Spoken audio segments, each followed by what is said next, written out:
Most people think that success comes from being someone else, and that belief actually leads to burnout. So, today I'm going to be showing you exactly why being yourself is actually your biggest advantage while I work on this little speed paint. I want to share exactly why being yourself is not a weakness, it's actually your strongest brand. And if this resonates with you at any point, you should take it as your sign that you are exactly where you need to be. Authenticity is actually like really hard to copy, and we need to like talk about this, okay? So no one really talks about this enough, and I feel like it's kind of forgotten about. Anyone can copy aesthetics or copy formats, but no one can actually copy your voice, your values, or even your lived perspectives. Yeah. Yeah, your lived perspectives. These experiences are actually what makes you you. And yes, we have overlapping experiences, that is true, but I can guarantee you that there is not a single person on this planet that has the exact same experiences and interpretations and perspectives as you. Hmm. I think that even though we're all similar, we can relate with each other and be close to each other in terms of experiences. The sum of everything that you have actually lived through, everything that you value, everything you believe, all of that is a combination that hasn't existed before. It's something beautiful that I think you should embrace. Because all of those things are actually uh, all of those things that are a part of your identity, they can actually be leveraged and they make people want you for you. Mm. That's when you actually stop chasing popularity and you actually become like your own popularity. You become an icon. I don't know why I'm so giggly right now. Nobody can truly copy your authentic essence. They may try to, but a lot of people will actually see through it, and it'll just kind of be like really embarrassing for you. You don't want to be embarrassing. That would be embarrassing. Um, yes, higher. The floor is made out of floor. You don't want to be embarrassing. That would be embarrassing. They might try, like, okay, people might try to copy your authentic essence, but it would be obvious, okay? They would be doing a fool's errand. People would see through it like so fast. Because when you're trying to intimidate other people by copying them, or like if you're trying to I think what word I'm thinking of is actually imitate. Oh my god, I'm so that. I should leave this in. I don't edit that out. That's amazing. When you're imitating someone, you you can't like you can't ever cross your threshold for excellence. People can tell when you're trying to be someone else. That's what I'm trying to get at, okay? So here's this thing, right? If you feel like this hits already, let me know in the comments. I'd love to hear your experience with this. Have you tried being like someone else before? And if you have, I would love to hear about it and what made you change doing it or why you decided to try doing it. Okay? Mm. People connect with people. I feel like people connect with people, not the idea of what a perfect person is, okay? So, something that actually changed a lot for me over the years of me growing as a wonderful garden fairy, is actually that audiences, I feel like people don't stay for perfection, okay? I am what some would call a chronic perfectionist. I love to try and improve and perfect my craft, but I also love to try and improve and be I try to be perfect at everything, even though perfection doesn't exist. And I feel like as I've learned to accept and love myself and as a wonderful, beautiful fairy. I mean, look at me, I'm stunning, aren't I? Audiences actually don't stay for polish. I feel like also people don't stay for polish. People don't want to see perfection. If you think about how the human eye is trained, we are trained to immediately identify things that are seen as strange or uncanny. And one of the things that actually tips off the uncanny valley like super duper easily is things that are perfect. One of those things is actually symmetry, like exact, like symmetrical stuff. Which is why I tend to make a lot of my stuff really asymmetrical. I noticed that I tend to do that, and it's because I go with what feels most pleasing to my eyes. And humans feel unsettled when something is exactly perfect or symmetrical. I feel like in the time that we're living right now, audiences won't actually stay for polish. I feel like they'll stay for honesty, you know? And in a world where AI is on the rise, I feel like being real is actually what builds trust, and it's actually what helps build it. Like, it makes people see that you're an amazing human being, and they'll also like trust you more. I don't know how to explain. People are being deceived every day by AI. And trying to be perfect actually makes it harder for people to identify if you're a real person. Being imperfect is actually what gives you your value as a human. Or a fairy. Especially like right now when AI is on the rise, I feel like perfection is really off-putting, and perfection is actually really cheap. Oh my gosh, perfection is cheap, disposable, and easy to replace. And you don't want to be cheap, disposable, and easy to replace, right? Look, I am of the firm belief that, okay, a lot of these AI bros out here tend to believe that they can replace artists. And I honestly find that rather amusing, because making something that is perfect is actually beneficial to us artists. And this might be a hot take, but to me, I think this is a wonderful opportunity for us artists, because it drives our value up. Yes, it makes us way more valuable, because if they commodify things, they make things super cheap and easy to produce and low quality. They call it high quality, but it's very much so low quality. It makes our art more valuable. It makes what we create more valuable. And there's nothing that your wonderful garden fairy love more than anything is something that is expensive and valuable. And yes, I know I am very much so expensive, and so are you. Yeah. Imperfection is actually where all of the beauty is, and that is where your value will live. It's the humanness of what imperfection is. It's what makes us real. It makes you stand out amongst the sea of AI slop, and it makes you sexy. So that's what being authentically you brings to you. You shouldn't aim for the impossible standard of perfection. Online, offline, or even in person. You don't have to be perfect. You just have to be real. Copying creates burnout, okay? I am gonna go on a little bit of a tangent here as well with this. I feel like it's really important.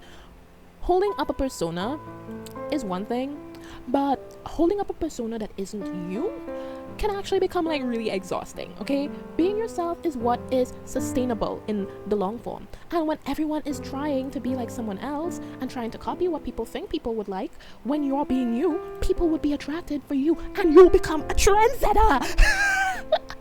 Do you want to be a trendsetter? This applies to everything in life, okay? So I'm gonna talk about like immersion break, like right now, all right? I remember when I was little me. IRL me wanted to be accepted like so bad. I don't know why. I mean, well, I understand why. She was being bullied. But the younger me felt so bad about herself at one point that she wished that she could be literally someone else, okay?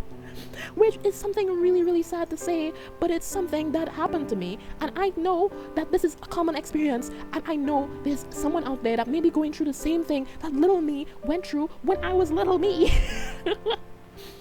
I wished so bad that I could be someone else.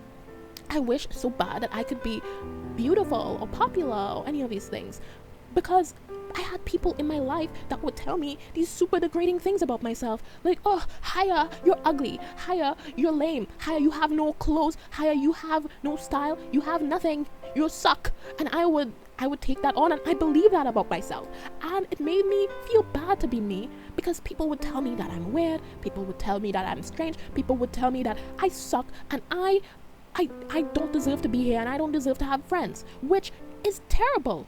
Okay, that's something terrible. No one should ever have to experience that. And I think that you deserve to be here, and you deserve to be you. You deserve to be your beautiful, wonderful self. No matter how weird or how strange or how odd that you are amazing. And this world benefits from you being you, no matter how weird, strange, or whatever. Okay? Every time I think about that, every time I think that there might be someone out there that was like little me, it breaks my heart, because I think there's someone out there right now that may have went through the exact same things that little me did, and I want them to have the same amount of strength that I did when I was little me, so that they can grow to be a beautiful flower fairy even.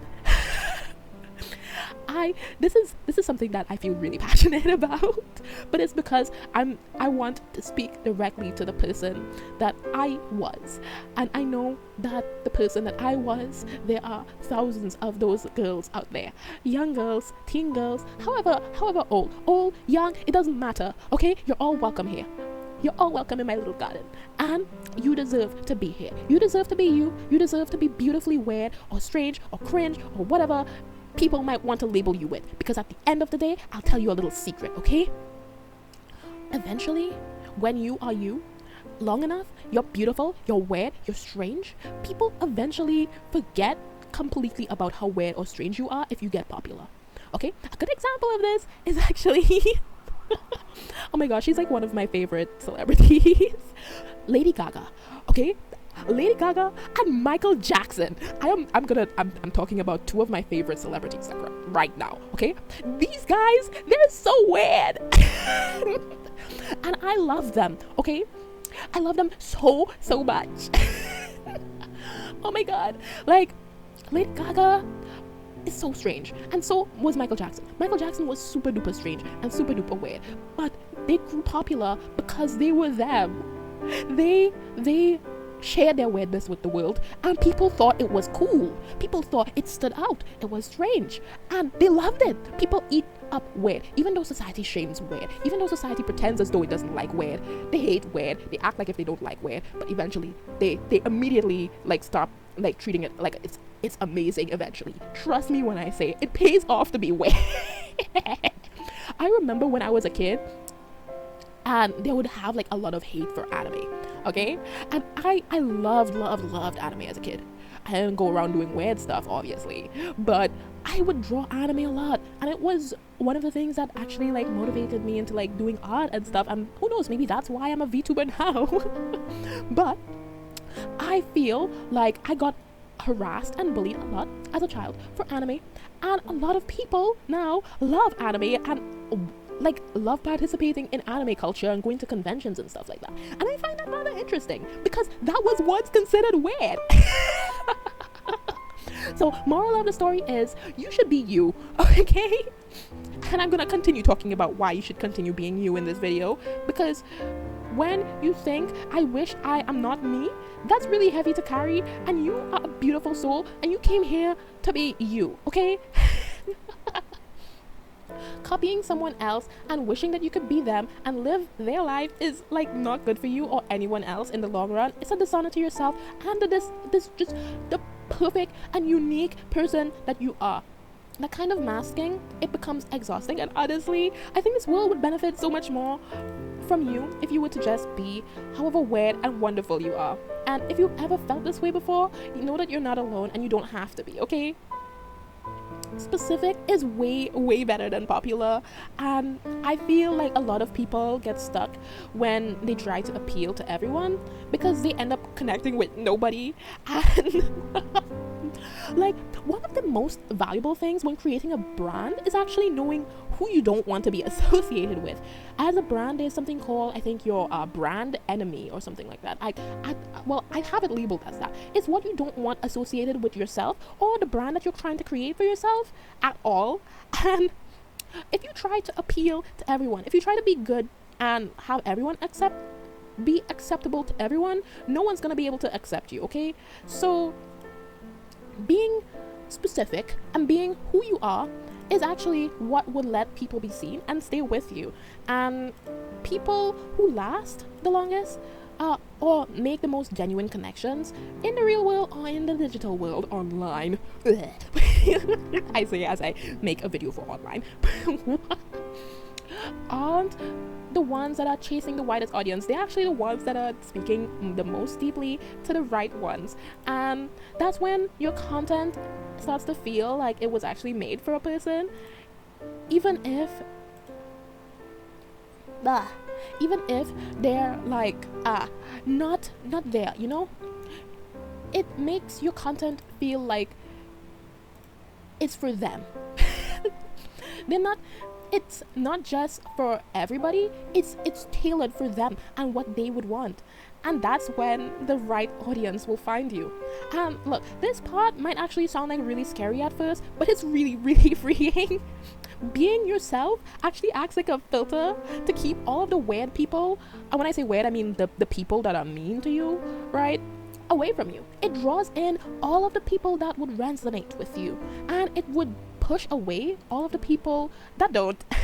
It will attract all of the good people that you can understand you and accept you for you, and you will build an audience or build friendships with people that accept you for you. You want people that understand you and support you and want to grow with you and love you for who you are. So be you. It's not that hard, I promise. If you're building something right now and this gives you reassurance, maybe you should consider subscribing. And I think I talk a lot about like all of this creative alignment stuff here a lot. And yeah. When your audience grows because you're not performing, okay? So this is what happens when you stop performing for other people. I feel like when you stop trying to be palatable for people's tastes and stuffs, you actually become more confident and actually calmer in front of a camera. But it could also be like with people. Now, I personally have, and I still deal with a lot of social anxiety, and I struggle a lot in social settings. I am not going to deny this. However, I have gotten significantly better than where I was before, and that's because I feel more comfortable being weird and being myself. And this confidence actually doesn't come from being liked by everyone. It comes from actually knowing and not betraying yourself just to be accepted. And that type of confidence, people can feel it because people can tell when you are being a genuine good seed.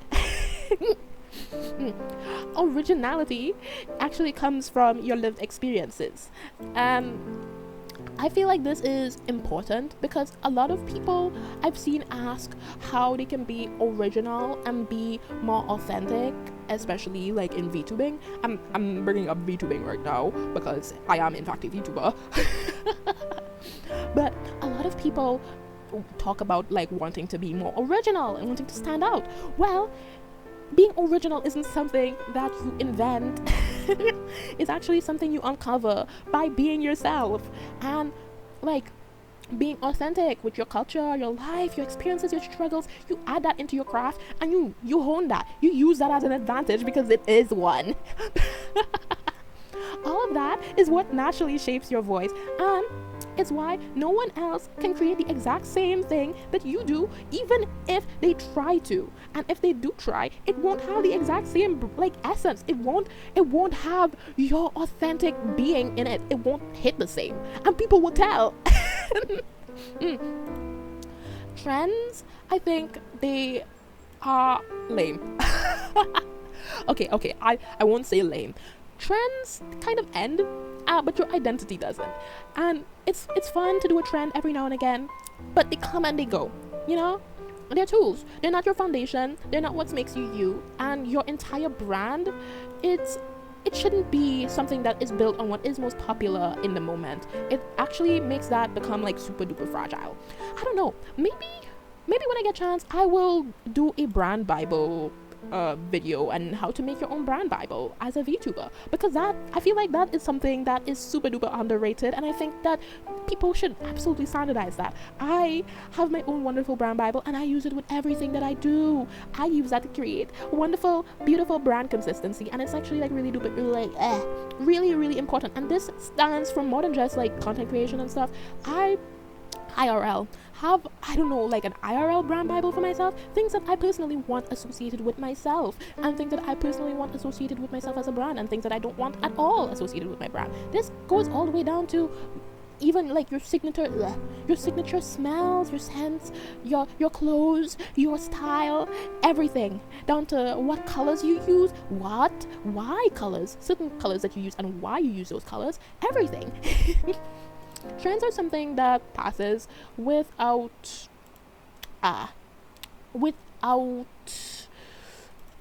stability.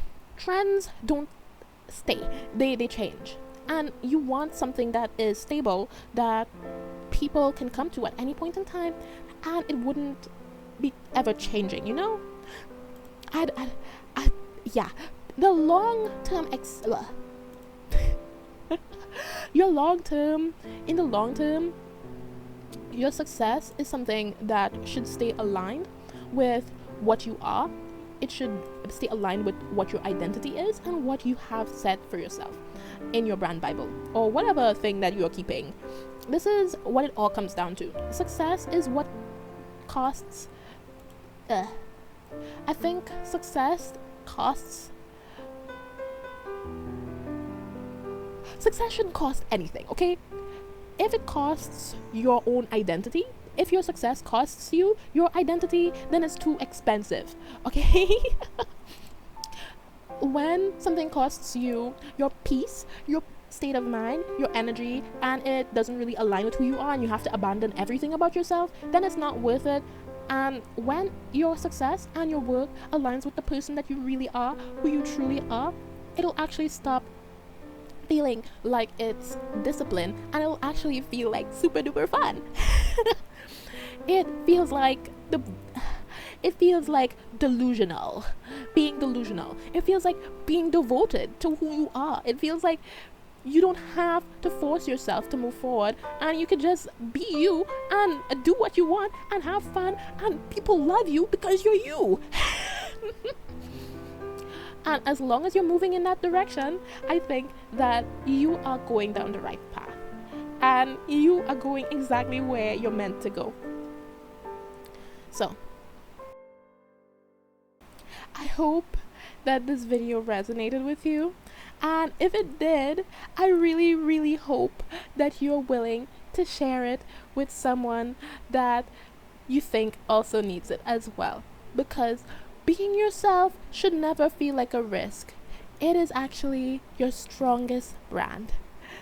Thank you so much for watching, and I'll see you guys again next time.